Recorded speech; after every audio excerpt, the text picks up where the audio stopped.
O que faz alguém querer ficar em um emprego? E o que motiva a busca por novas oportunidades? Em um mundo onde empresas competem para atrair e reter talentos, entender o que se passa na cabeça dos trabalhadores é apenas o primeiro passo.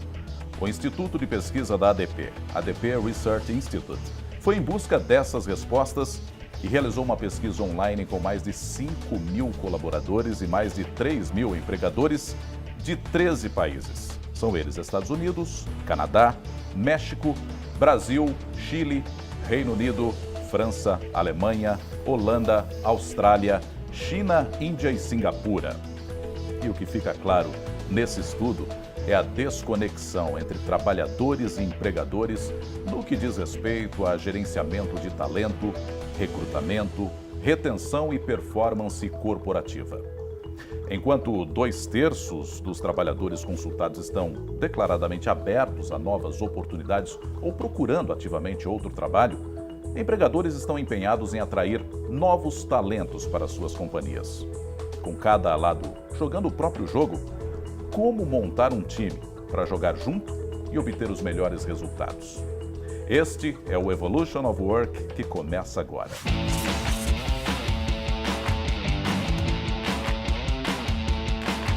Olá, eu sou Roberto Nonato e estamos aqui na sede do LinkedIn em São Paulo. E para discutir a fundo essa e outras questões, nós convidamos Antônio Salvador, VP de Recursos Humanos do Grupo Pão de Açúcar, Mariane Guerra, VP de Recursos Humanos Latam ADP, Cristina Palmaca, presidente da SAP, Milton Beck, Regional Director Latin America do LinkedIn e Flávia Gamonar, professora, escritora, empreendedora e digital influencer no LinkedIn. Sejam todos bem-vindos. Essa desconexão entre empregados e empregadores apontada na pesquisa tem suas raízes na própria dinâmica que envolve capital e trabalho. Os colaboradores costumam ter uma visão micro, pessoal, focada no dia a dia e no que impacta também no seu trabalho. Já os empregadores, ao contrário, trazem uma visão macro, de longo prazo, mais orientada ao negócio e seus resultados.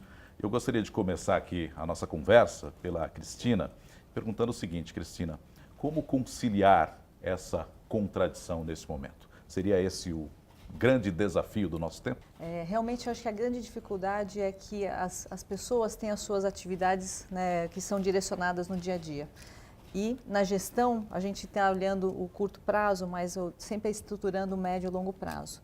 Para haver essa conexão, tem que ter um tema de comunicação muito aberto e transparente. Você tem que mostrar o propósito daquela atividade, mesmo que setorizada e dividida, conectada a isso dentro de um propósito maior da companhia. Então, eu acho que até pela entrada das novas gerações, isso tem se discutido, tem se falado muito, mas eu acho que é um momento onde os executivos, os líderes, de fato, começam a mostrar para onde as companhias estão indo, o que é aquela pequena atividade ou um contexto de atividades vão proporcionar dentro dessa jornada de carreira e colocar esse propósito muito próximo.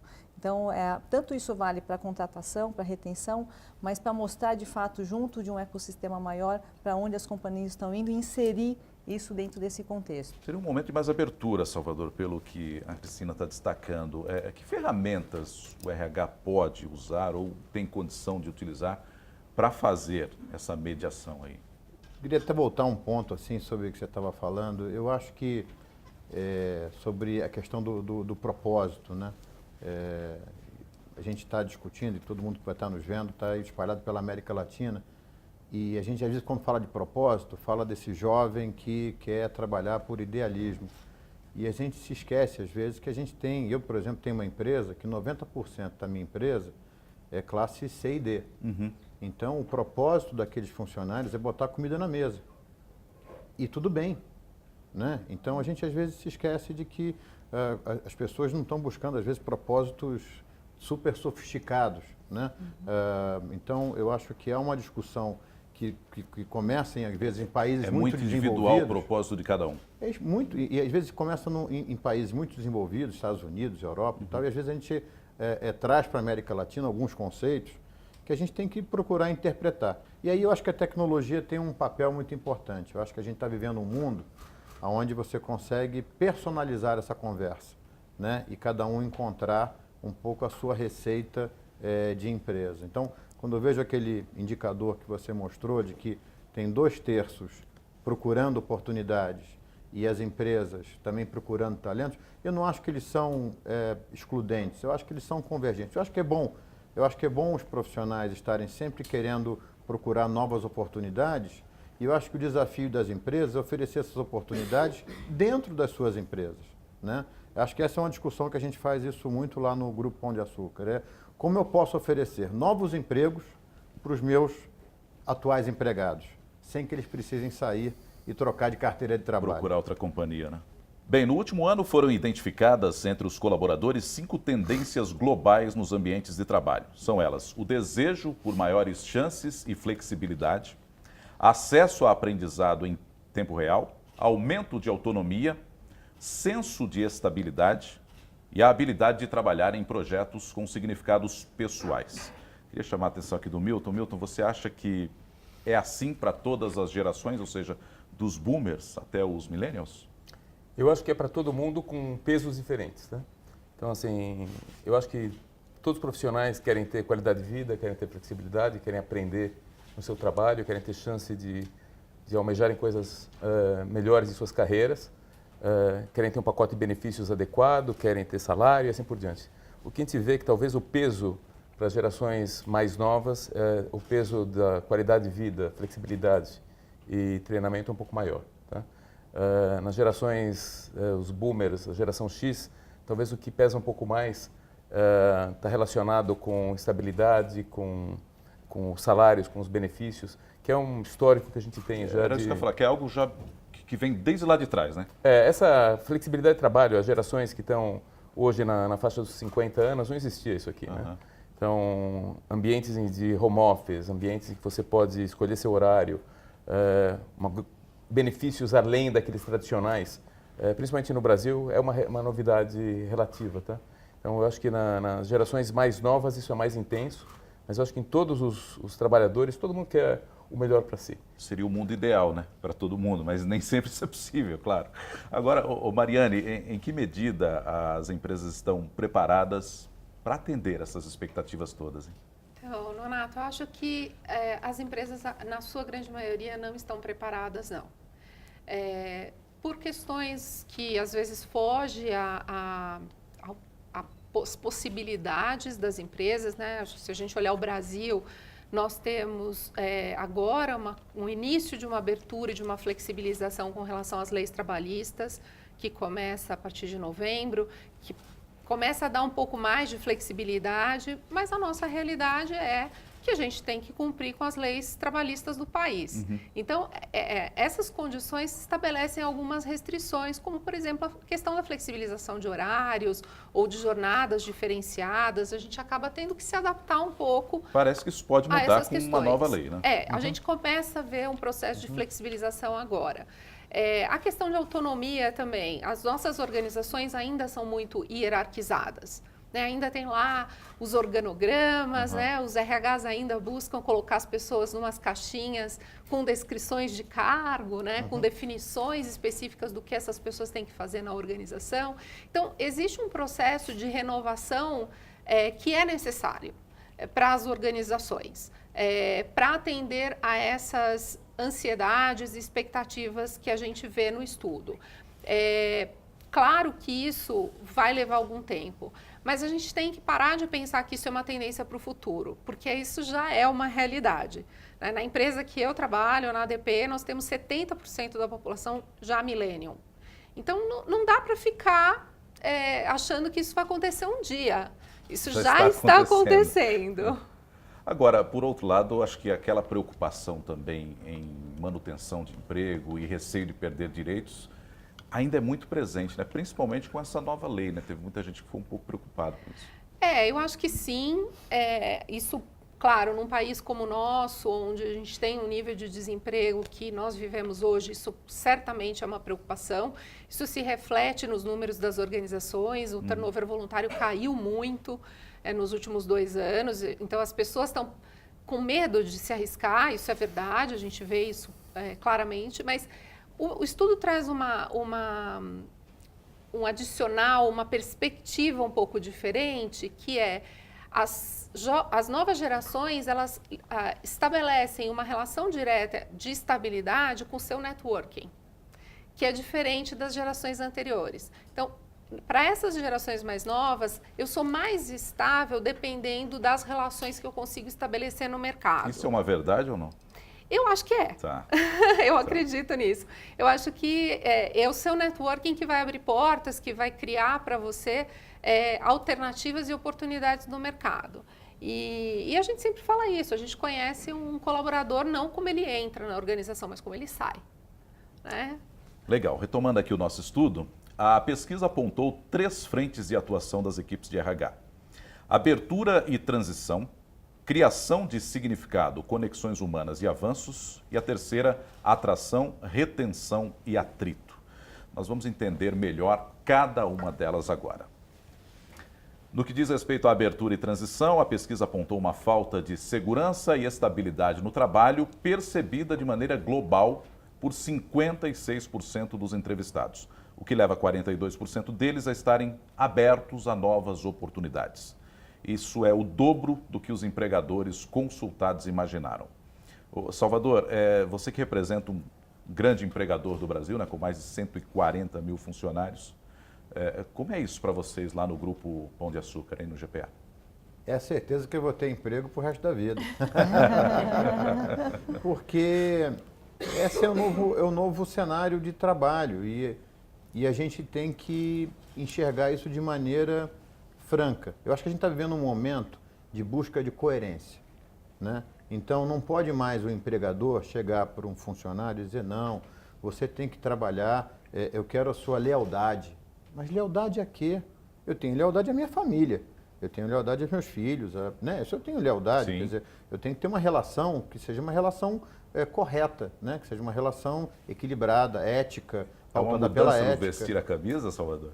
Vestir a camisa. Eu acho que essas coisas, você tem que vestir a camisa. Tá. Eu acho que você tem que ter uma relação que seja equilibrada. Eu acho que a gente está nesse mundo, então tem que ter coerência.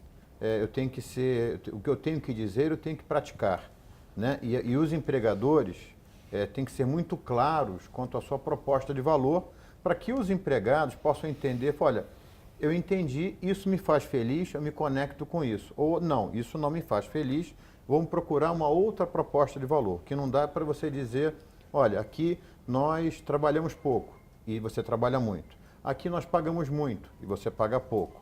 Aqui nós somos meritocráticos e eu pago todo mundo igual.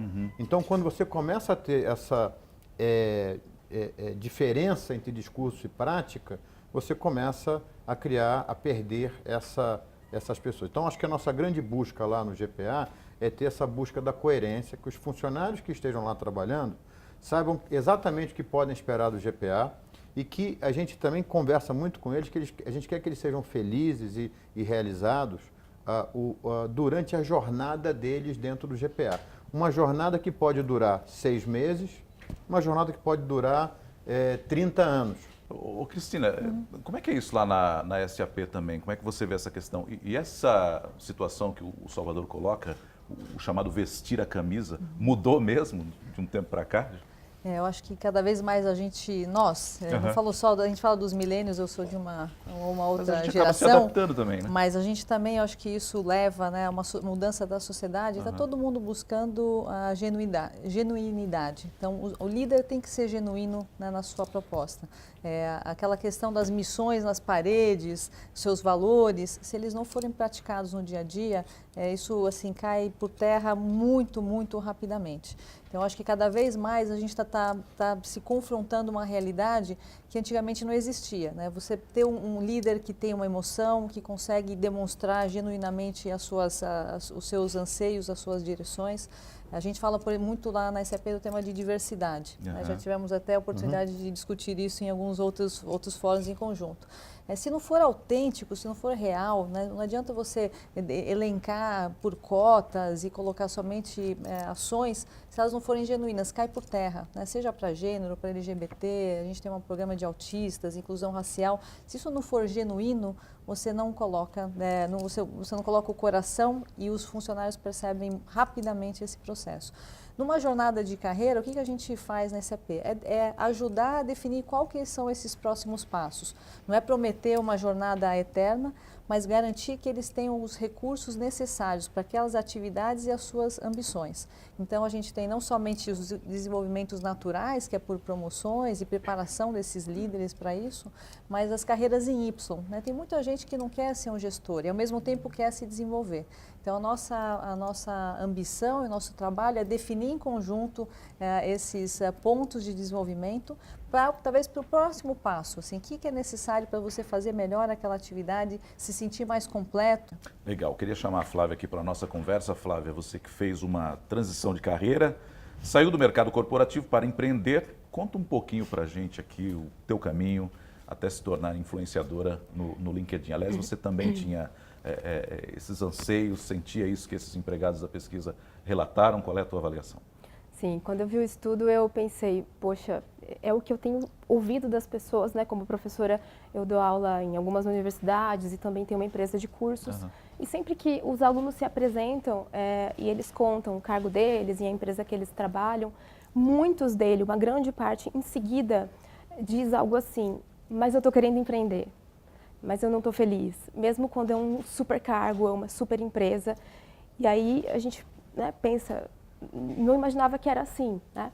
Um artigo que eu escrevi no LinkedIn, que é o segundo artigo mais visto, está com 800 mil visualizações, ele tem o título Para Todos Aqueles que Choraram Escondido no Banheiro da Empresa. E ele mostra assim, os comentários das pessoas, o feedback, o quanto as pessoas sofrem escondidas, né? O quanto elas muitas vezes não estão satisfeitas, talvez elas queiram ficar, mas algo não está legal lá dentro. Eu fui uma dessas pessoas que chorou no banheiro.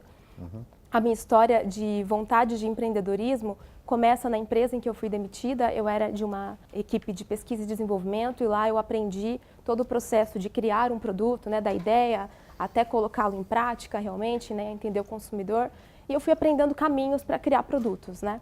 E tinha muita vontade de criar algo meu desde cedo, mas estava nessa empresa, já era o meu quarto cargo. Tudo ia bem, achava que tudo ia bem, achava que ia ficar para sempre naquela empresa, era pegada à minha mesa, era pegada ao meu banheiro, tudo assim, a gente se apega, né? Parece que ia ser o para sempre.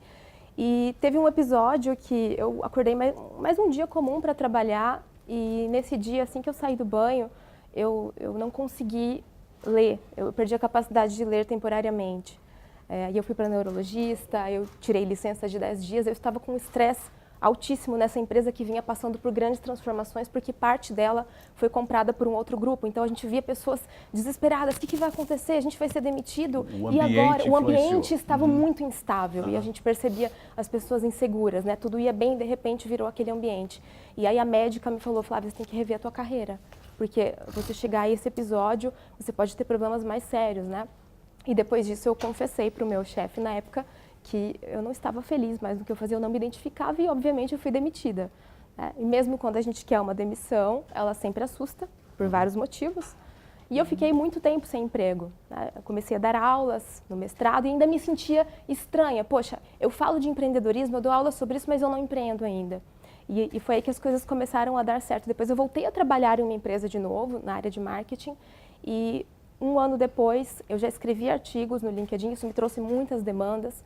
E aí eu fui lá e pedi demissão. Dessa vez eu fui lá e falei, olha, agora chegou a minha vez de fazer o que eu acredito. E tudo isso está muito relacionado com o que você disse. Tem a ver com o que cada um acredita que é sucesso. Para mim, sucesso é ter flexibilidade, é poder viajar, é poder estar em lugares diferentes, é empreender. Para outras pessoas pode ser outra coisa, né? Pode ser fama, poder, pode ser o nome de um cargo, determinada empresa. E foi aí que eu comecei a criar os meus negócios e eles foram dando cada vez mais certo. E muitas vezes o cara está chorando no banheiro, mas ele não tem como sair, porque, como disse o Salvador numa resposta lá atrás, ele precisa pôr comida em casa, ele depende daquilo, então ele tem que segurar a onda, né? Agora, a Cristina chamou a atenção para o mundo tecnológico, né, que é sempre muito rápido e tal. Como é que as redes estão revolucionando esse relacionamento entre empregado e empregador, na tua visão, Flávia? Bom, agora com essa completa globalização, acesso fácil, a gente tem tecnologias que facilitam tudo a baixíssimo custo, você pode criar, você pode se locomover, você pode colaborar. Hoje as empresas podem ser construídas, né, com um custo baixíssimo, muito diferente de um cenário anterior, e as redes sociais, de um modo geral, deram a essas pessoas mais formas de de informação, de conhecer pessoas. O próprio LinkedIn, né, falando um pouco de dinâmica de LinkedIn, ele favorece o que a gente chama, numa teoria de um sociólogo que explica redes sociais, o Mark Granovetter, ele favorece os laços fracos, que são essas pessoas de pontos muito distantes e que podem nos conectar a muitas possibilidades diferentes do que aquele entorno familiar e de amigos que a gente tem.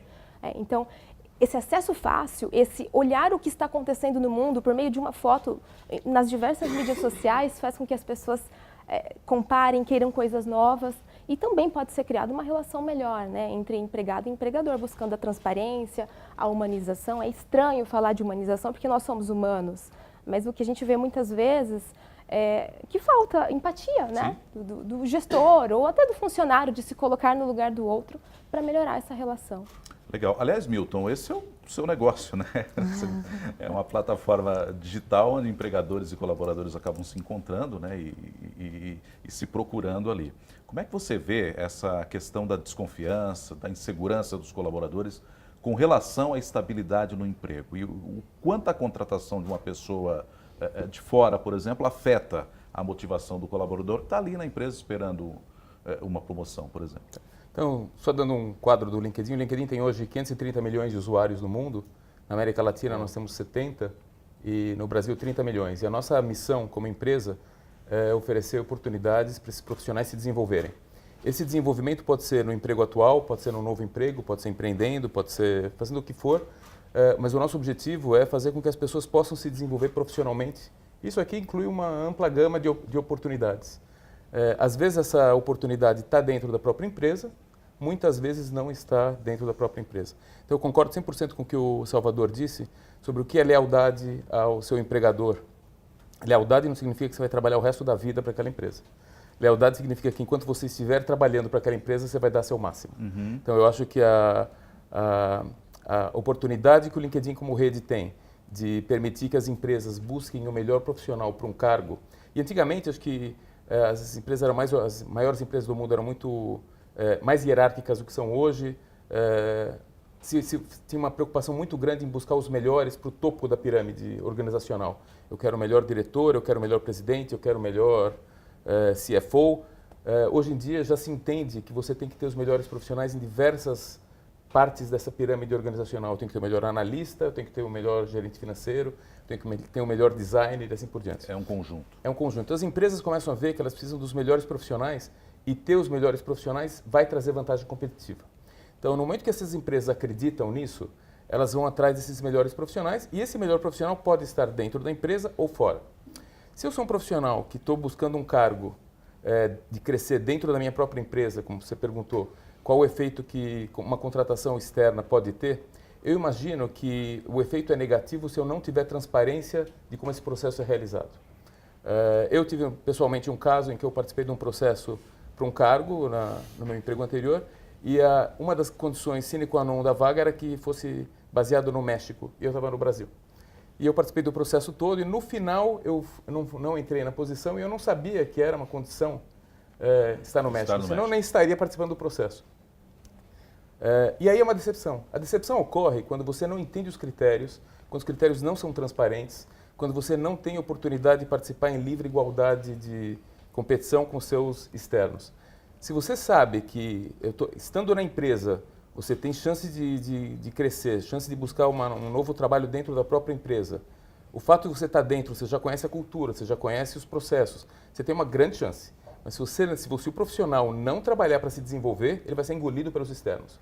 Porque o objetivo da empresa é ter o melhor para o cargo e não ser uma empresa não meritocrática, no qual eu vou dar uma posição para alguém porque ele já está lá há 20 anos. Eu posso dar para essa pessoa que está há 20 anos um prêmio, uma estátua na mesa, uma escultura, uma medalha. Agora, o cargo vai para o melhor profissional. Legal. Ô Salvador, eu queria te ouvir nessa questão também, o que dizer aí sobre o lado positivo de uma contratação de um talento que venha de fora, alguém que chega com propostas inovadoras, onde todo mundo pode se desenvolver também, alguém que prova que a escolha da empresa foi a mais acertada, porque imagino que tem esse lado também, né? Você traz alguém de fora que traz novas ideias, traz novos ares, dá uma arejada. Qual é a tua avaliação disso? Hoje em dia, acho que tem várias empresas que escolhem uma estratégia de desenvolvimento de talentos.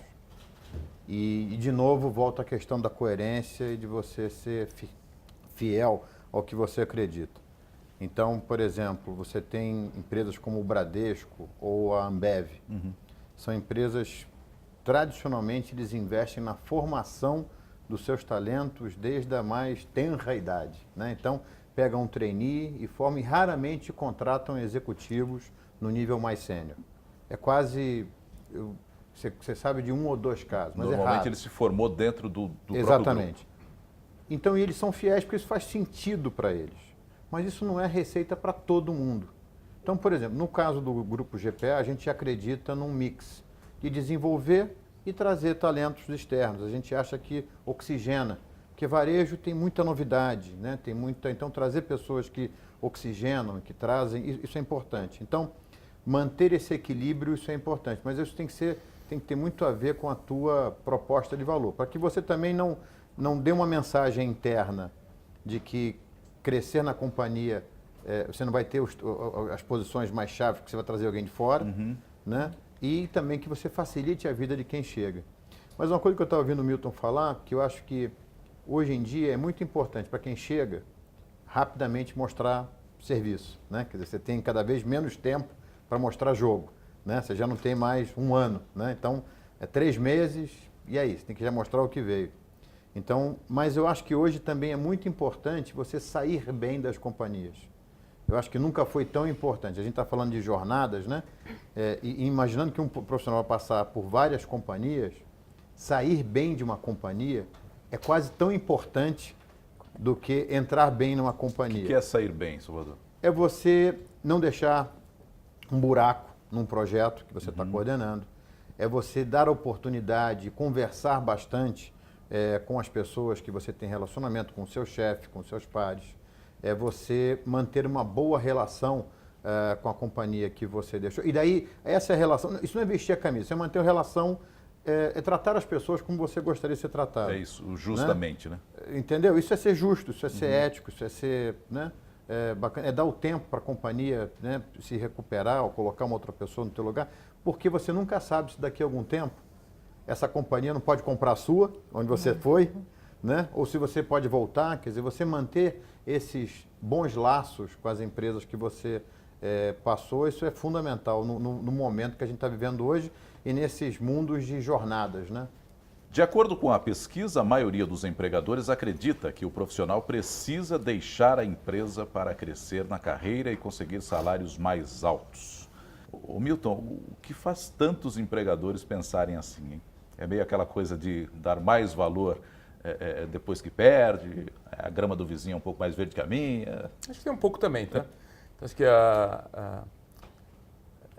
tem um pouco da grama do vizinho ser um pouco mais verde. Agora, tem um lado, pelo profissional, se você pensar dentro do universo individual, você está numa empresa, se você quer progredir, você vai falar com o seu chefe, olha, eu quero um novo cargo, eu quero crescer, quero ganhar 25% a mais do que eu ganho hoje, a sua chance de sucesso normalmente é baixa. Tá? E você tem muito a arriscar. Se você falar, olha, ou você me dá 25% de aumento, eu não estou mais feliz aqui, a chance que você tem de não estar nem ter esse emprego é muito grande. Tá? Se você é abordado por uma empresa terceira, você tem um emprego, você está estável, você está lá, você pode jogar. Fala assim, olha, eu estou feliz onde eu estou. Você quer alguém como eu, você tem que pagar X a mais. Tá? Então, a chance de você ter, eventualmente, um poder de barganha maior numa empresa externa, você já tendo um emprego, no qual você não está se arriscando nada, talvez dá um pouco mais de... E principalmente no ambiente que a gente está, se pegar o mercado brasileiro hoje, o nível de desemprego que a gente tem, as pessoas estão muito mais avessas a risco. Então, mudanças de emprego, você nunca sabe quem vai ser seu novo chefe, você nunca sabe o que vão ser os desafios, você sabe o que está o bonito, mas você não sabe o feio do que pode ter no que vem pela frente. Então, para você se arriscar uma nova mudança, você vai querer ter algum benefício, seja esse benefício financeiro, pacotes, o que seja, tá? Mas eu acho que realmente é mais fácil você alavancar rapidamente fora do que dentro da sua própria empresa. Falado isso, eu acho que é importante que um dos problemas que existem é que as empresas, às vezes, elas contratam um profissional que tem uma certa quantidade, uma certa capacidade, esse profissional vai se desenvolvendo, as vagas internas não são claramente mostradas, E esse profissional fica talvez avaliado como aquele lá que entrou 10 anos atrás. E ele não é mais olhado como alguém que se desenvolveu e se esquece daquele profissional como uma possível opção para um cargo novo. E aí você vai para opções externas, quando muitas vezes você tem aquele talento dentro de casa. Então, eu acho que ainda tem um desencontro entre oportunidades de trabalho e profissionais, não somente entre diferentes empresas, mas é muito comum que dentro da própria empresa os profissionais às vezes não saibam das oportunidades que existam e as empresas, os gestores não saibam que dentro da empresa já tem os skills necessários. Falta comunicação aí, então, hein? Falta comunicação, falta transparência, faltam ferramentas também que ajudem esse tipo de gestão, porque às vezes não é má vontade, às vezes é difícil, tá? Você tem uma empresa que tem 50 pessoas, é uma coisa, você tem uma empresa que nem o Grupo Pão de Açúcar com 140 mil, É mais complicado. é mais complicado, né? Então, quais são as ferramentas e qual a tecnologia que pode ajudar também nesse processo? A tecnologia vem depois de ter uma diretriz e que isso aqui é uma coisa importante para a empresa, né? Vamos agora falar da criação de significado, conexões humanas e avanços. Segundo a pesquisa, mais do que receber o salário no final do mês, 82% dos colaboradores querem também desempenhar um papel importante nas empresas onde trabalham. Querem ver um significado no que fazem e se sentir valorizados. No entanto, em todos os 13 países, os colaboradores apresentam um sentimento de desvalorização maior do que seus empregadores imaginam. Ô Flávia, numa época em que a comunicação está tão em destaque na nossa vida, por que é que ocorre essa percepção dos empregadores? Por que ela está tão distante da realidade? Está faltando diálogo, ouvir mais os colaboradores? Aliás, a gente pode pegar até gancho no que respondeu o Milton, né? Quando a gente falou da falta de comunicação. Falta isso nesse momento? E até pegando esse gancho, muitas vezes a gente, como funcionária, a gente via oportunidades abertas externamente, mas internamente a gente não sabia, a gente se sentia, poxa, estão escondendo de nós, por que a gente não pode participar desse processo, né? Eu acho que muitas vezes não é nem só a comunicação que falta, como eu falei há pouco, a humanização, a empatia, você perceber essas pessoas que estão, ouvi-las, entender as expectativas delas e trazê-las para essa oportunidade, né? Eu vejo um descompasso muito grande e tá batendo a porta, né? Como a Mariane falou, não é mais para o futuro, é agora e pouco está sendo feito, né? Falando como funcionário que esteve em algumas empresas e que viu isso acontecer. No meu último emprego, por exemplo, eu fui conversar com o meu chefe e falei, olha, eu passei no doutorado, eu vou precisar assistir algumas aulas, eu vou ter que faltar alguns dias. Ele falou, não dá, então. Ô Cristina, como trazer de volta esse sentimento de valorização? Eu queria ouvir você, o Salvador e o Milton nessa questão rapidamente, Cristina. Bom, eu trabalho com tecnologia, né, e a gente faz isso de uma forma a ajudar. Né? A tecnologia não pode ser o fim em si, mas ela ajuda muito a dar, estranhamente, a humanizar. Né? Eu acho que a gente está num momento onde se fala tanto tecnologia e tantas possibilidades, mas o que faz a diferença é o ser humano, é como a gente, como ser humano, vai utilizar essa tecnologia.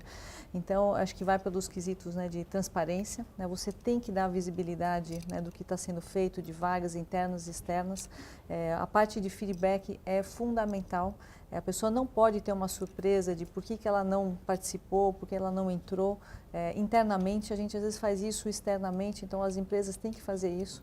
A gente aboliu esse ano a parte de performance anual e passou para o modelo de feedback contínuo. Então, porque, claro, a tecnologia nos ajuda nesse momento, porque você pode rastrear todas essas colocações, então facilita muito. Mas muda a forma que a gente se relaciona, muda a forma como os gestores falam com seus colaboradores. E aí essa construção, ela tem que ser contínua. Você não pode, de repente, dar uma mensagem para a pessoa que ela não está apta para aquela posição. Mas você nunca me falou. Né? E também, às vezes, eu tenho um grupo grande no Brasil, nós somos 2.000 funcionários, eu também cobro dos colaboradores, você nunca sinalizou que você tinha uma ambição de ser um gestor. Né? Eu tive um caso onde a pessoa queria sair, né, do nosso ambiente, para ir para um concorrente, porque lá eu vou ser gestor. Eu falei assim, por que você não apostou na tua carreira de gestor aqui? Nós temos essas vagas que estão públicas, você se candidatou? Ele falou, não, porque eu achei que eu não estava pronto.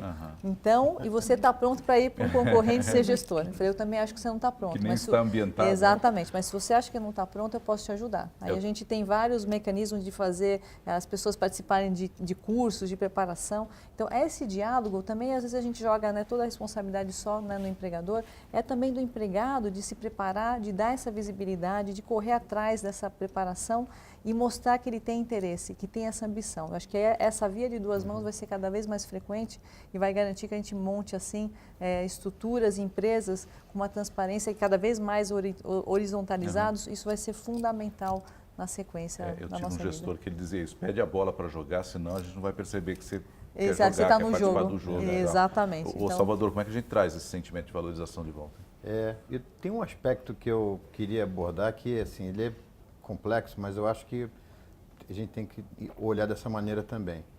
Na América Latina, o papel que tem as empresas, e principalmente o RH, ele é muito mais... a gente tem um papel muito mais complexo do que tem em países desenvolvidos.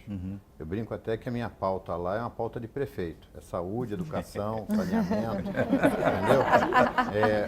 O funcionário se sente desvalorizado porque eu acho que também tem uma gestão de expectativa e os funcionários, principalmente na América Latina, estão depositando na empresa uma expectativa da empresa prover para ele coisas que, eventualmente, os governos, né, na onde a gente atua, não está provendo.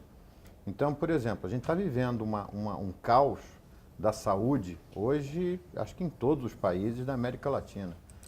Plano de saúde virou para a gente uma grande dor de cabeça. Imagina uma conta, né, onde você tem uma inflação de 2% e que ela cresce a 20%. Como fazer? Então, a gente dentro de casa está quebrando a cabeça para manter um plano de saúde, manter a saúde dos funcionários, ao mesmo tempo que tem que equalizar o custo. Educação, o varejo, quer dizer, as pessoas começam às vezes com 18 anos e tal, com educação muito precária.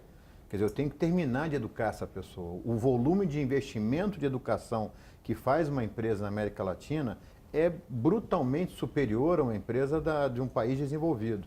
Então, eu acho que também tem um gap de expectativa de o que as empresas esperam, do que as pessoas esperam da empresa. Isso não quer dizer que a gente não vai entregar essa nossa expectativa. Eu acho que por isso que também é muito bacana acordar de manhã e trabalhar. E acho que esse é o nosso grande propósito, né? Poder ajudar a mudar um pouco, né, nas nossas empresas, um pouco ajudar a mudar os nossos países, ajudar a mudar o Brasil. Mas acho que também tem essa expectativa, né? Ô Mariane, e na tua visão, que pequenas atitudes que a gente pode ter para fazer a diferença, né, na valorização dos colaboradores, né? E até resgatar esse sentimento também, claro. Eu acho que a comunicação é fundamental, acho que é a grande chave dessa equação. Isso foi dito aqui algumas vezes, né? Aparece na pesquisa, as empresas têm uma visão diferente do que de verdade os trabalhadores estão pensando. E da mesma maneira como existe essa desconexão na percepção da empresa com relação ao que o empregado está pensando, existe também o contrário.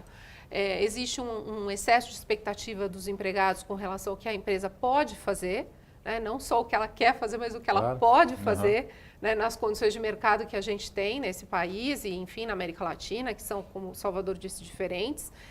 E existe também essa questão de que se investe pouco tempo, cada vez menos, eu acho que em função das pressões, da crise econômica, das reduções de quadro em algumas organizações, se investe cada vez menos tempo em se conversar com os colaboradores, explicar para eles qual é a direção, qual é o caminho, quais são as dificuldades, quais são os problemas que essa empresa está enfrentando, e isso não ajuda.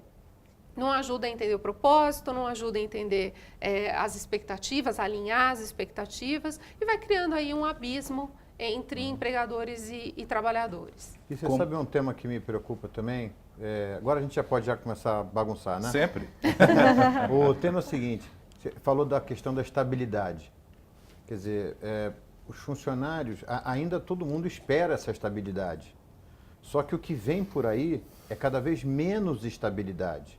Né? Quer dizer, quando você faz uma reforma trabalhista para flexibilizar... Você tem uma própria geração que não está tão estável assim, ela é inquieta Mas também. ao mesmo tempo é complexo, né? Isso. Quer dizer, você quer empreender, você quer fazer coisas diferentes, mas sem muito risco. Né? Então, isso eu acho que é a grande dicotomia. Você ia falar da que a gente tá legislação vivendo. que vem aí. A gente está fazendo uma legislação para flexibilizar cada vez mais, né, as relações do trabalho, onde você permita mais flexibilidade da contratação. Mas as pessoas não querem essa flexibilidade. O que me parece, quando você vê essas pesquisas, é que as pessoas querem algum tipo de estabilidade, né? Quer dizer, e como lidar com isso, acho que esse vai ser o grande desafio daqui para frente das organizações, né? Bem, um outro dado extremamente relevante da pesquisa fala sobre os relacionamentos desenvolvidos no ambiente de trabalho. E ele indica que a maioria dos colaboradores se sente mais conectada com seus pares imediatos e que poucos sentem o mesmo em relação aos seus superiores e líderes também.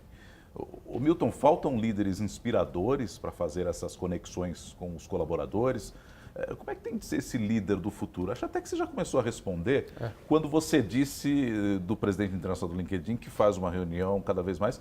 Antigamente a gente não pensava muito nisso, não. Eu mando e acabou, não é isso? Acho que mudou Como é que é esse novo líder aí? Acho que tem uma mudança com relação à expectativa. Tem vários níveis de líder dentro das organizações. Tá? Tem o líder de uma pequena equipe, tem o líder que é o CEO da empresa. Então, a liderança, ela navega, a liderança parte também dos indivíduos. Você pode ter contribuidores individuais que não têm equipes, mas são líderes natos, são pessoas nas quais as pessoas vão procurar como referência. Eu acho que tem uma expectativa que os funcionários têm dos grandes líderes, é que o cara consiga gerenciar bem a empresa, consiga dar visão, missão, clareza, suba no palco, dance, sapateie, tá? Então, tem uma expectativa muito alta.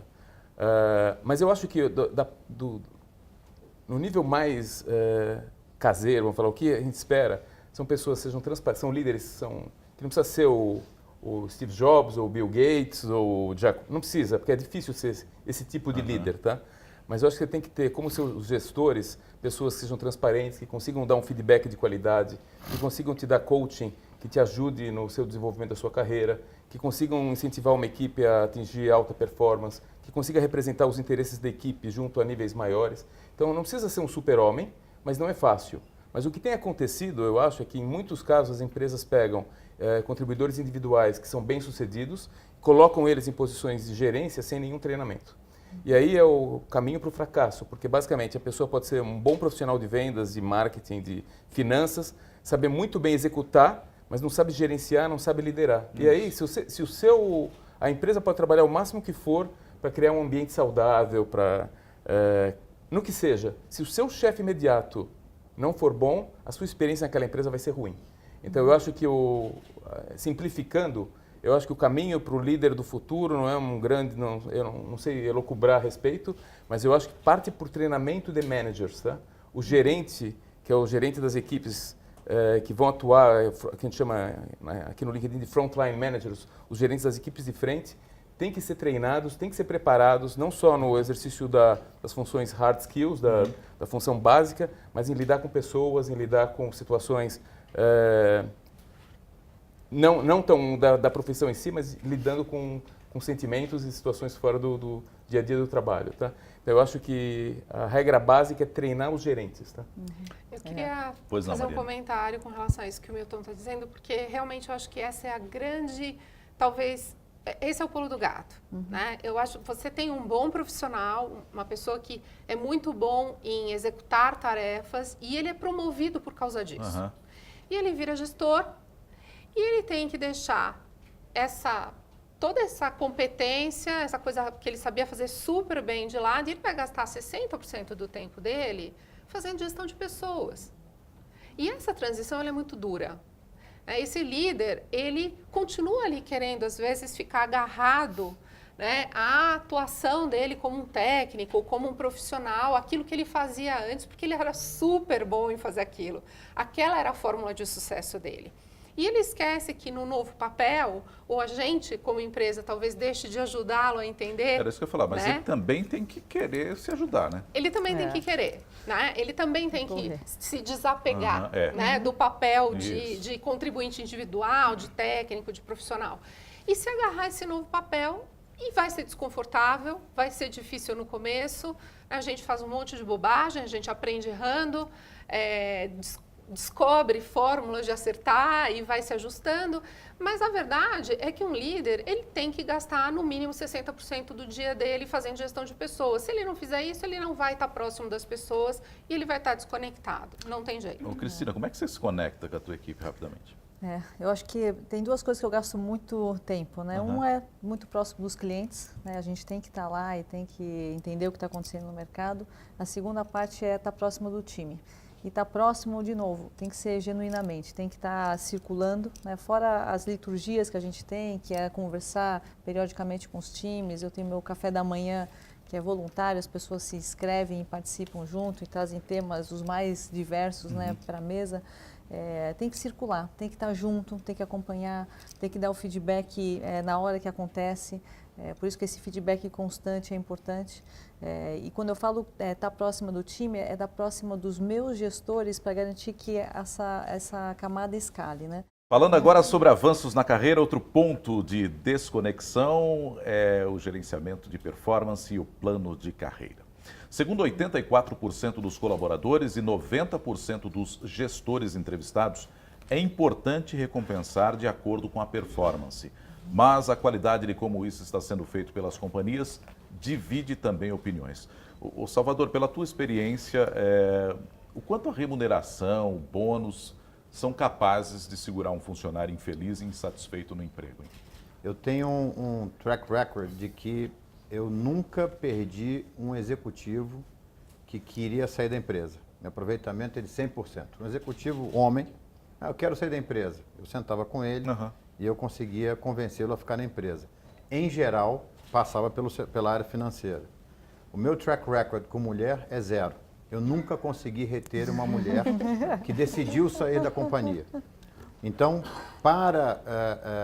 porque ela tinha decidido e a questão financeira não era importante. Dito isso, eu acho que assim, de novo, volta à questão de o que é valor para cada um, né? Mas eu acho que sim, é importante nos dias de hoje, a questão financeira ela tem um valor importante, mas eu acho que não é o único valor. Todos os estudos que a gente tem mostram que, né, o dinheiro é importante durante 6 meses. Né? Depois de 6 meses, você se acostumou com aquele patamar, você já está gastando até um pouquinho mais. Tá. Né? E aí você olha o resto. Né? Então o resto é importante. Então como você recebe aquele feedback é importante. Por que você ganhou aquele dinheiro é importante. Você receber aquele dinheiro em função de algo relevante e que houve justiça, né? Algum sentimento de justiça, ele é fundamental. Se não houver esses componentes, o dinheiro não é importante. Agora, Mariane, o que costuma dividir opiniões quando se fala em gerenciamento de performance, como apontou a pesquisa? Hein? Eu acho que existe uma tendência a focar em reconhecimento em questões mais práticas de salário de benefícios e de bônus, enfim. E eu acho que as empresas precisam expandir um pouco esse conceito. E eu vou dar aqui o exemplo da própria ADP. Nós subimos 15 pontos percentuais na pesquisa de engajamento com relação a reconhecimento quando a gente introduziu o reconhecimento de pares. Olha que coisa. Pares? Pares. Tá. Eu reconheço o meu par. Eu mando, através de uma plataforma, um obrigado para um colega que fez um trabalho legal e isso é postado para toda a comunidade interna da empresa ver. No ano passado, eu tive 7.000 reconhecimentos entre pares na organização, ou seja, todo esse reconhecimento estava esquecido, não era visível para a organização. Então, essas pessoas não se sentiam valorizadas dentro do ambiente de trabalho, não só pelo chefe delas, porque o chefe é um. Né? E a comunidade com que essa pessoa ela interage na organização, ela é gigante. Tem gente de outras áreas, tem clientes, tem pares da própria área dela, que estão ali no dia a dia ajudando a organização a reconhecer o valor desse colaborador, a reconhecer a contribuição que esse colaborador fez. Então, eu acho que as empresas precisam ampliar um pouco esse escopo. Começar a olhar para essa questão de reconhecimento de uma forma um pouco mais expandida, talvez sair um pouco dessa caixinha de achar que só o reconhecimento financeiro ou uma promoção é que faz diferença na vida do colaborador. É importante também, mas não é tudo, né? Não é Sem tudo. dúvida. Vamos falar agora de um tema bastante recorrente nos últimos anos: atração, retenção e atrito. De acordo com a pesquisa, em 10 dos 13 países analisados, o trabalho em si aparece entre os 3 fatores decisivos para sair ou não do emprego: clima organizacional, salário, benefícios e chances de avanço na carreira também pesam na decisão. Já a falta de conexão e problemas de relacionamento com superiores diretos contam muitos pontos na hora de buscar novas oportunidades. Voltando a você, Salvador, quais as iniciativas do GPA para atrair os talentos, retê-los também? Bom, começando com atração, a gente tem tomado cada vez mais cuidado dessa gestão de expectativa, ou seja, da gente procurar um perfil que vai ser feliz dentro do GPA e comunicar muito claro para esse profissional o que ele vai ter dentro do Grupo Pão de Açúcar. Né? Quando essa expectativa ela começa a ser clara desde o início, a chance de ter um bom match ela é boa. Né? Quando você conta uma história e ele chega no primeiro dia e tem é um filme de terror, começa a ter ali um problema muito grande. A segunda coisa que a gente tem feito é garantir uma boa integração dele. Então a gente começou a montar, principalmente na base, lojas escola. A gente percebia que quando entrava um profissional e ia direto para uma loja, depois para trazer ele para o treinamento, a gente tinha dificuldade. E aí isso era um círculo virtuoso, que ele não era treinado apropriadamente, ele se sentia incapaz de fazer o trabalho, o chefe dele achava que ele não fazia o trabalho e ele saía logo. Então agora a gente começou a montar várias lojas de escola, em todas as nossas bandeiras, então ele entra e tem uma grande carga de treinamento antes de ir para a loja. Então ele é acompanhado e tal, então isso diminuiu muito e estendeu muito a vida dele dentro da jornada dele dentro da companhia. E aí tem uma série de iniciativas, como essa coisa de reconhecimento, pequenos reconhecimentos, isso assim é fundamental, principalmente na base. Tem uma expressão em inglês que é feedback on the run is better than none. Né? Quer dizer, o feedback às vezes corrido é melhor do que nenhum. Né? Até porque o brasileiro e o latino em geral é péssimo para dar mais notícias. Né? Então, o que a gente também tem treinado é os nossos profissionais para entenderem que um feedback de melhoria, né, onde você identifique um problema do profissional, algo que ele precisa melhorar, isso é um ato de generosidade. Claro. Né? Claro.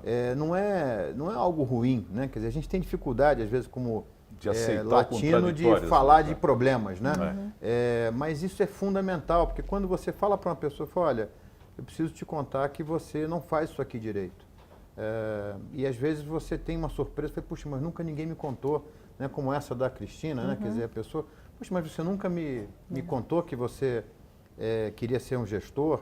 Quer dizer, essas conversas do nunca me contou, nunca ninguém me disse, Não pode existir. não pode existir, Nunca. de ambos os lados. É isso. Né? Ô, Cristina, na SAP, como é que funciona essa questão de atração e retenção de talentos lá para vocês? A gente trabalha olhando sempre diversidade como um fator super importante. Então, até quando a gente compõe os times, a gente olha isso como um fator importante. A gente tem feito tem vários projetos que caminham. Acho que, de novo, comunicação é o mais importante. A gente tem, por vários anos, participado das listas do Great Place to Work e a gente aprende muito. A gente aprende escutando o que a gente faz bem, o que a gente não faz bem e está se transformando, né, numa atividade no tempo inteiro. A gente entrou na lista do ano passado do Great Place to Work das pessoas para iniciar a carreira. Que para uma empresa como a SAP, que tem um histórico até para muitos, né, antiquado e talvez não esteja nos grandes nomes, né, que são dos buzz de tecnologia, a empresa tem se transformado. Então, nos últimos 10 anos, a gente se transformou como companhia de ser uma empresa de RP para vir para a inovação. E a gente tem que comunicar isso, não só internamente, mas também para o mercado, de como a gente pode ajudar as empresas a gerir melhor. E a gente fala do Run Better, né? Não só Run Better, mas Improves People's Life, melhorar a vida das pessoas. E quando a gente fala isso, a gente fala, óbvio, muito conectado, né, para os clientes, para a sociedade onde a gente atua, mas muito foco nos colaboradores. A gente quer fazer que a experiência seja fantástica. Então, a gente atrai muito talento jovem que entra olhando tecnologia. O nosso laboratório lá em São Leopoldo, 80% são milênios, que vêm direto da faculdade compor a nossa força de trabalho.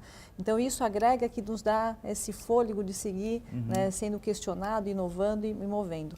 E para a retenção, começa para mim, o ponto crítico, comentei antes, é o gestor. A gente ter gestores preparados e a gente olha a diversidade, mas foca muito na inclusão. A gente tem que criar esse ambiente inclusivo. Ô Milton, e no LinkedIn, como é que funciona essa questão dos talentos de atração, retenção? Bom, nós somos uma empresa muito focada nisso, né? Então, eu acho que hoje você pegar o Brasil em particular, você publica uma vaga nas empresas de mídia social. Você usa o LinkedIn, não? A gente usa bastante. Você publica suas próprias, Então, é uma curiosidade, publicamos nossas vagas. No Então, LinkedIn? Empresas como LinkedIn, Google, Facebook, sei lá, publicam uma vaga, são milhares de aplicações.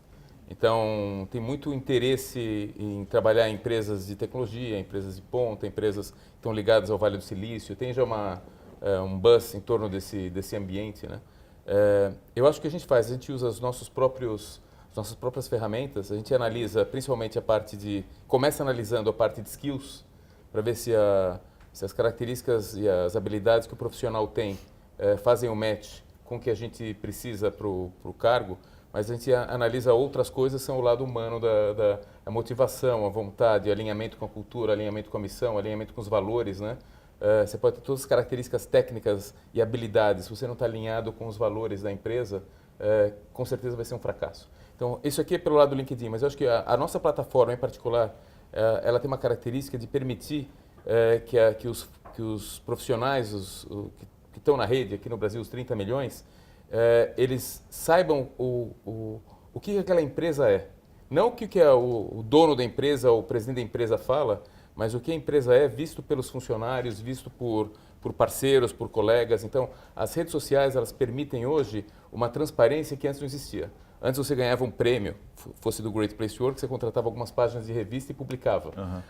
Hoje, essa informação está viva, está na rede, e você sabe das pessoas o que é trabalhar lá.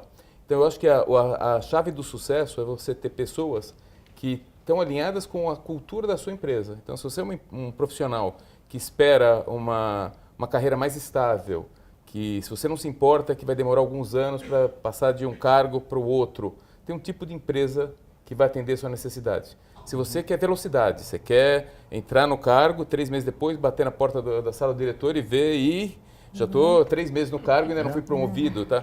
Tem empresas com outro tipo de cultura que estão mais alinhadas com esse tipo de profissional. Falando mais de futuro, o resultado da pesquisa desmistifica um pouco a visão que muitos têm sobre os millennials.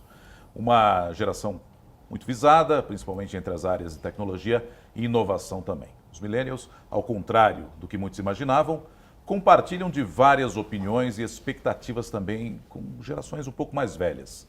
O que muda é a relação deles com a tecnologia. Aqueles entre 18 e 26 anos, por exemplo, têm maior resistência ao uso de e-mail para entrevistas em processos seletivos. Esse é só um exemplo, né?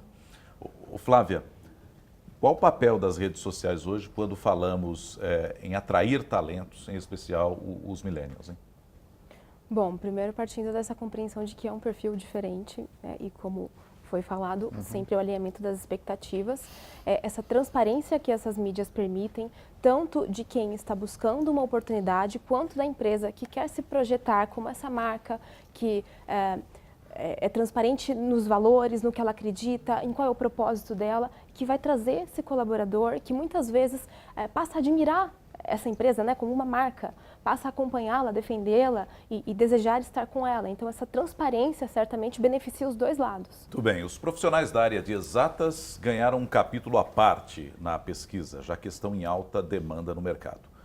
De maneira geral, se sentem mais realizados, motivados, valorizados e reconhecidos, e não é difícil entender por quê. Também têm mais confiança e esperança no avanço da carreira.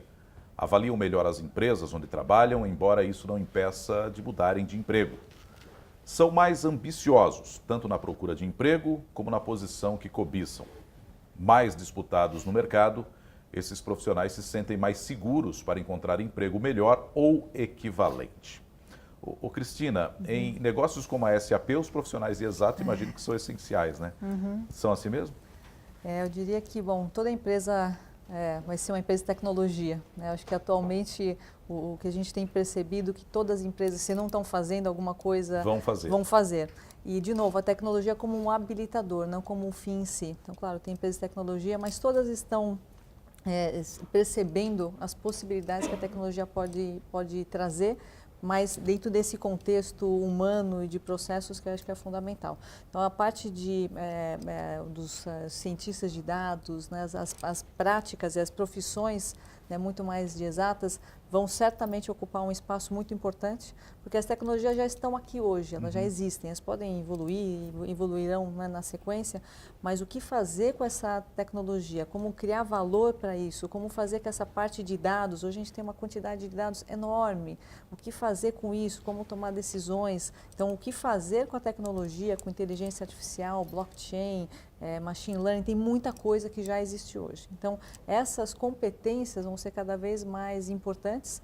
A gente tem focado na educação e criar jovens interessados dentro desse segmento, né, de exatas, de programação. Então, a gente faz vários programas, inclusive na parte voluntária, de garantir que a gente saia do analfabetismo, que é uma realidade no Brasil, mas que a gente não caia no segundo problema, que é o analfabetismo digital. Então, temos vários programas para garantir que essa comunidade que está começando agora tem acesso. As mulheres ainda são minoria ou não na área?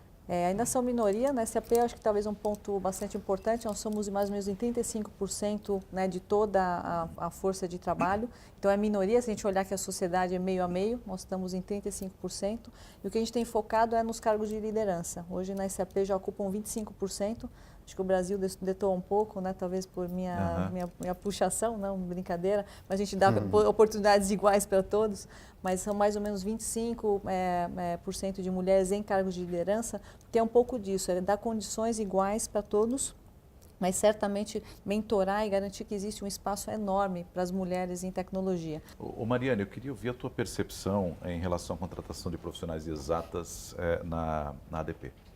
Eu acho que a Cristina começou a tocar um pouco nessa questão.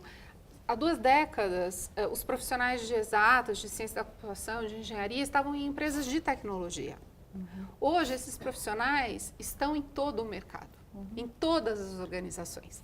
Então, a verdade é que houve uma explosão de necessidade para esses profissionais no mercado. Eles se tornaram mais valiosos, mais raros, né, porque todo mundo compete por esses mesmos talentos agora, não só as empresas de tecnologia, né? E isso faz com que as empresas, de alguma forma, talvez tratem eles um pouco melhor do que os demais para garantir a sua retenção, né? Pelo menos é o que a gente vê no estudo. A gente vê claramente que eles têm uma percepção de melhor com relação aos seus empregadores do que os demais setores. Eu acho que essa a questão da demanda e da oferta, que a gente sabe que rege o mercado. Esses profissionais passaram a ser fundamentais para as organizações, porque a tecnologia passou a ser um meio de se fazer negócios, né, independente de qual segmento você está, e todo mundo está procurando por eles. Ô Milton, por que faltam talentos nessa área? Hein? Eu não sei se falta talentos, acho que tem um problema entre demanda eles já e estão oferta. todos alocados.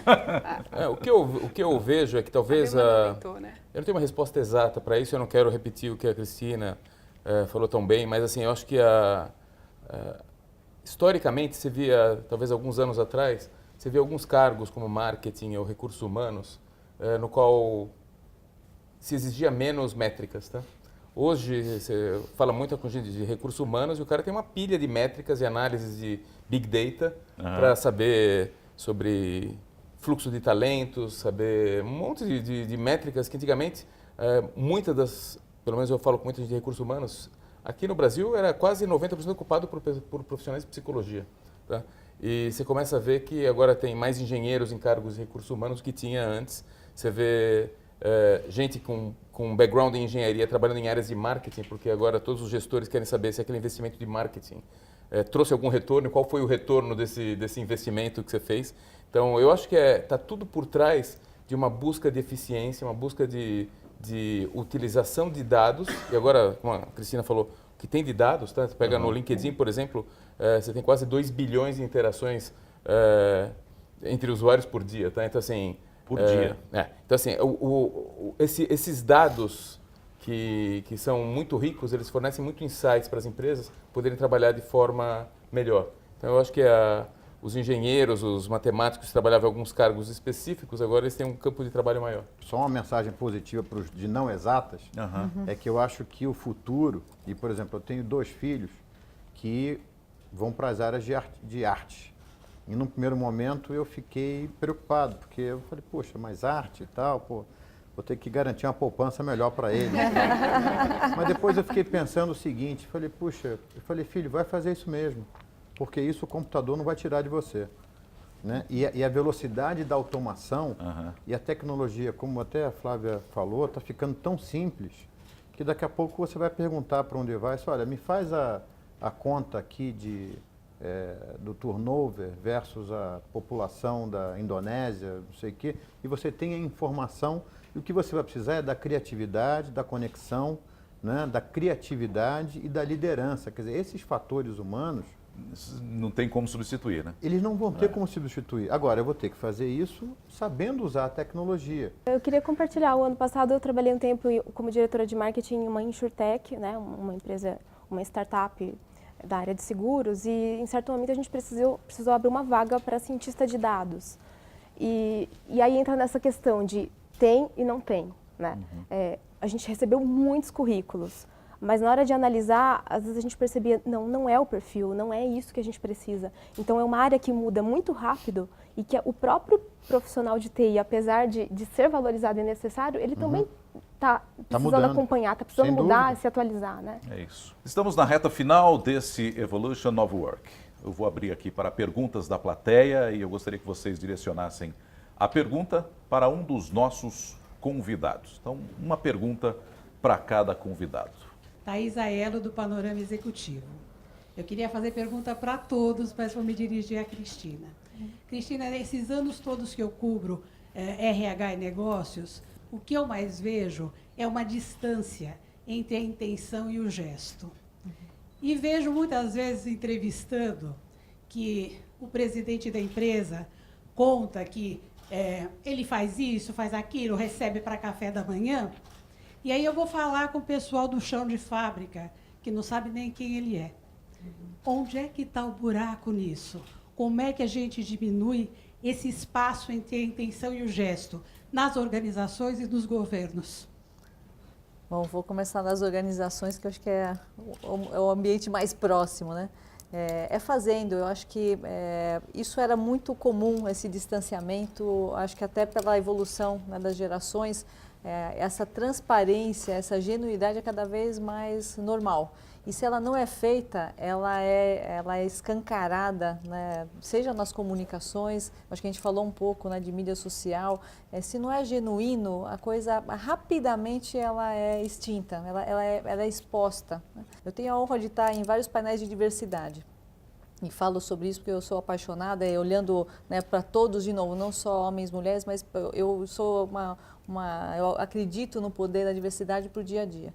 E tem várias empresas que agora também começaram a falar e estão fazendo, mas se não é genuíno, se não vem do líder, se isso não é vivido, rapidamente o projeto ele se perde, né? Ele perde valor, se não é abraçado pela liderança, pelos líderes, liderança não é só pela liderança, isso ser sentido, né, pela companhia em si.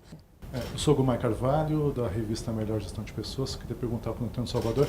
A gente fala muito em transformação tecnológica, mas acho que a gente está vivendo uma transformação cultural, ou devemos viver uma transformação cultural nas empresas.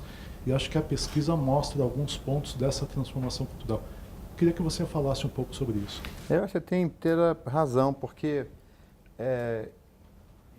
por exemplo, eu estou cuidando de tecnologia hoje no grupo Pão de Açúcar, né? Quer dizer, além de recursos humanos, estou cuidando de tecnologia.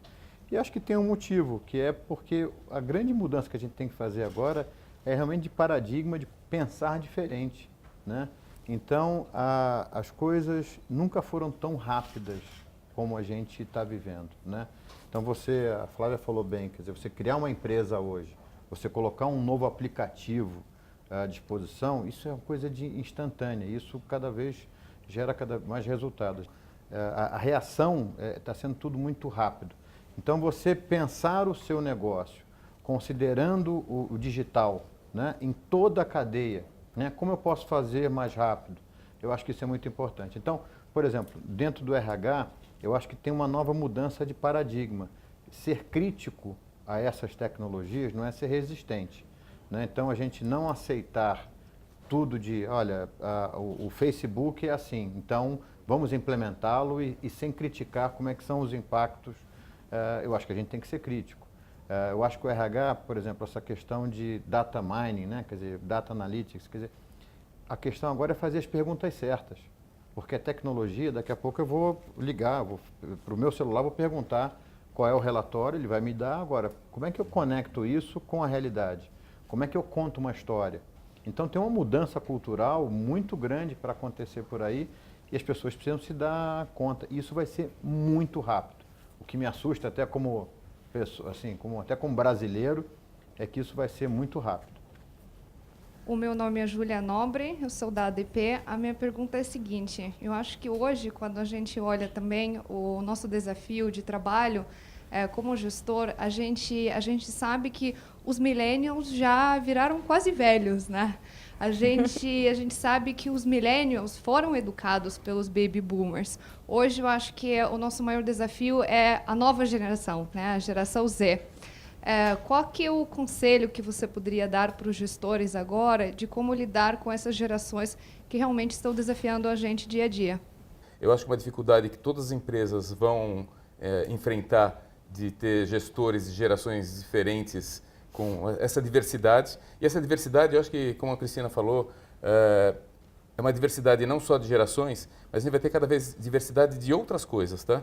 Diversidade de geração X, Y, Z, vamos ter diversidade de raça, credo, cor, profissões, crenças, objetivos e assim por diante. Então, eu acho que no fim, como vai tratar essa geração específica, eu acho que é um subset de como você tem que tratar, de forma geral, diferenças de pensamento dentro da empresa, tá? Então, as empresas têm que ser cada vez mais aptas a conviver com pessoas que pensam diferente. Se você é uma empresa, as empresas que vão pensar que vem uma diretriz de cima, isso aqui vai cascatear para baixo e vai repercutir, sendo uma visão única com pessoas que têm cabeças diferentes, não vai dar certo, tá? Então, eu acho que vai ter que trabalhar a diversidade de forma geral. Não sei se alguém tem que complementar. Eu queria complementar porque eu visitei o Centro de Inovação em São Leopoldo, né, o SAP Labs, e a gente estava conhecendo os projetos do InnoX, que são o desafio de inovação da SAP. E eu fiquei impressionada quando eu vi um garoto assim, extremamente novo, super se apropriando e apresentando aquela tecnologia super avançada de internet das coisas, e ele dominava ali, ele por vários minutos ele dominou todo o time de pessoas que estavam visitando. Então, assim, é lembrar também que eles são incríveis, né? Às vezes a gente enxerga como, tem que tratar de forma diferente, porque é um perfil...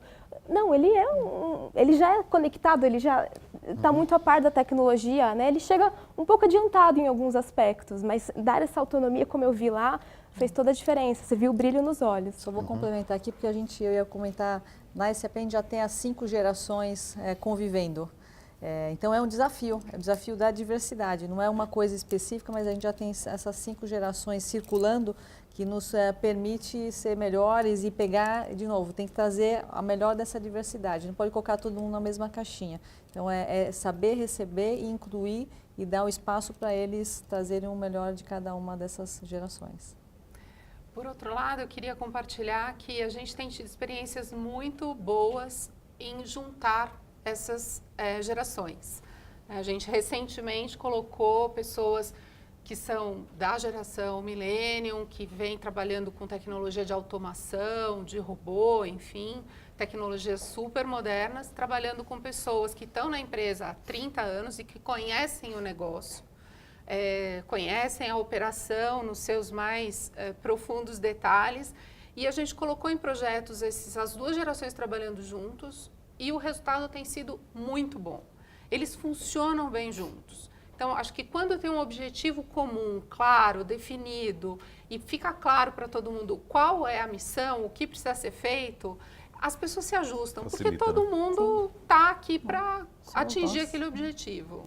Muito bem, nós vamos fazer aqui o fechamento e eu vou pedir a ajuda aqui dos nossos convidados que trouxeram tantas reflexões e provocações para esse nosso encontro. Como nós estamos com o tempo um pouquinho estourado, eu vou pedir que vocês concluam da maneira mais sucinta possível. Primeiro você, Mariana ou Mariane, qual a principal mensagem que essa pesquisa encomendada pela ADP nos deixa, hein, na tua visão? Eu entendo que o maior insight é que as organizações precisam estar mais próximas dos colaboradores. Eu acho que o que choca nos resultados é essa divergência de percepção, é essa distância entre o que os colaboradores acham e o que as empresas pensam que eles acham. Cristina, a alta demanda de vagas na área de exatas, né, mostra também que será necessário incentivar parcerias, né, entre empresas e instituições de ensino para treinar, claro, os colaboradores menos habilitados. É um caminho para a gente equilibrar a falta de talentos nessa área? Qual é a tua visão? Acho que a gente vai ter que cada vez mais trabalhar olhando o ecossistema, né? Não só as empresas fazendo sua parte, desenvolvendo, incentivando as instituições para preparar esses talentos, de novo, não só nas exatas, mas em todo esses soft skills que a gente comentou. E é um mundo de colaboração, é um mundo que a gente também aprende muito com startups, a gente tem se aproximado muito desse universo, ao mesmo tempo que a gente olha as grandes companhias, vem muito do aprendizado do dia a dia dessas ideias que vão fluir. Acho que a gente, como uma companhia estruturada e visando, né, a transformação digital, tem que entender de onde vêm esses talentos, onde a gente colabora, onde a gente compete, mas enfim, olhando esse novo cenário de transformação e tirar o melhor proveito disso na preparação dos talentos que vão entrar no mercado. Legal. Flávia, uma última colaboração tua. Como empregados e empregadores podem tirar o melhor, né, das redes e do meio digital para estabelecerem uma conexão sadia entre as duas partes, hein? Dar oportunidades para que cada um possa expressar quem eles são de verdade, né? É possível que você traga o colaborador da empresa em uma estratégia integrada para que ele funcione individualmente ali na mensagem que ele está trabalhando e ele também agregue para a empresa. Então, quando a gente fala, por exemplo, de mídia social, LinkedIn, né, produção de conteúdo no LinkedIn, hoje a gente vê muitas empresas incentivando que os colaboradores escrevam sobre o que elas conhecem, sobre o que está acontecendo naquele ambiente, e é algo que beneficia a imagem individual desse profissional, independentemente da empresa em que ele está, né? É uma imagem que se constrói perpetuamente, mas que também fortalece a imagem da marca, de olha que legal, o nosso head de inovação está falando sobre isso, o nosso analista de sistemas escreveu sobre esse assunto. Isso traz essa colaboração, essa transparência, esse sentimento de pertencimento, de estou sendo valorizado, que é o que a gente viu, né? Um estudo como esse é muito relevante para o mercado, para mostrar para as empresas que algo precisa ser feito e não precisa esperar. Vamos testar, como o Salvador falou. Vamos fazer um projetinho pequeno e fazer com que ele rode rapidamente e ver o resultado disso, né? Não tem muito certo e errado, tem teste e tem contexto. Ô Milton, colaboradores felizes trabalham melhor e classificam melhor as companhias onde atuam, né? Qual o segredo dessas marcas bem ranqueadas, hein? Eu acho que começa pelas empresas que acreditam que ter bons profissionais traz vantagem competitiva. Então, assim, se você não acredita, se a liderança da empresa não acreditar que bons profissionais trazem vantagem, a partir daí cascateia tudo errado para baixo, tá? Na primeira crise demite os recrutadores, demite o RH, corta os investimentos em coisas que eles não consideram prioritárias, tá? Então, para manter uma empresa saudável, com valorização da marca empregadora, para ter empregados felizes, tem que partir de uma liderança que acredita que ter bons profissionais faz diferença. E, infelizmente, a América Latina, aqui no Brasil em particular, nem sempre é verdade, tá? A gente gostaria de dizer que isso aqui é uma verdade, a gente está falando com algumas empresas aqui que são top de mercado, tá? Mas se você pegar o grande volume das empresas brasileiras, ainda está longe de ter uma crença da liderança ou dos donos, dos proprietários, que realmente ter funcionários felizes vai fazer uma diferença, ter bons profissionais vai trazer vantagem competitiva. Então, eu acho que tudo começa na valorização do profissional. E a partir daí, se a empresa acredita nisso, os executivos acreditam nisso, tem várias formas de se aprender como fazer melhor, de ver best practices, de ver melhores práticas num lugar ou no outro, aprender, falar com gente que sabe. Agora, tem que ter uma vontade para isso, né? Salvador, para a gente fechar, o RH no papel de conduzir e azeitar as relações entre empregados e empregadores. Será então um departamento cada vez mais estratégico? Eu não tenho dúvida. Eu acho que foi, é e será cada vez mais vai mudar. Eu acho que o RH vai cada vez ser um agente de mudança, que vai ter que olhar a organização, vai ter que olhar a cultura, vai sair cada vez mais da operação. Mas eu acho que ele vai ter que estar atento a 3 coisas, na minha opinião. Não vilanizar a tecnologia, né? Quer dizer, olhar a tecnologia como um instrumento de ajuda, mas ser crítico. E ser crítico não é ser resistente. Eu acho que isso é muito importante. Eu acho que é desenvolver um ambiente na empresa onde as pessoas consigam buscar o seu ponto em comum, né? E não você criar barreiras e silos onde as pessoas se criem nichos e se isolem. Eu acho que isso é muito, muito ruim, né? Então, eu acho que esse é o novo ambiente que a gente vai estar vivendo daqui para frente. E ele vai acontecer muito rápido. Então, é muito importante o profissional de RH estar atento a esses movimentos e capitanear para que ele não fique à margem desse processo de mudança que eu acho que é muito bacana. Esse foi o Evolution of Work. Eu agradeço a presença dos nossos convidados, de todos aqui presentes também, e claro, a sua audiência também. Um abraço e até a próxima.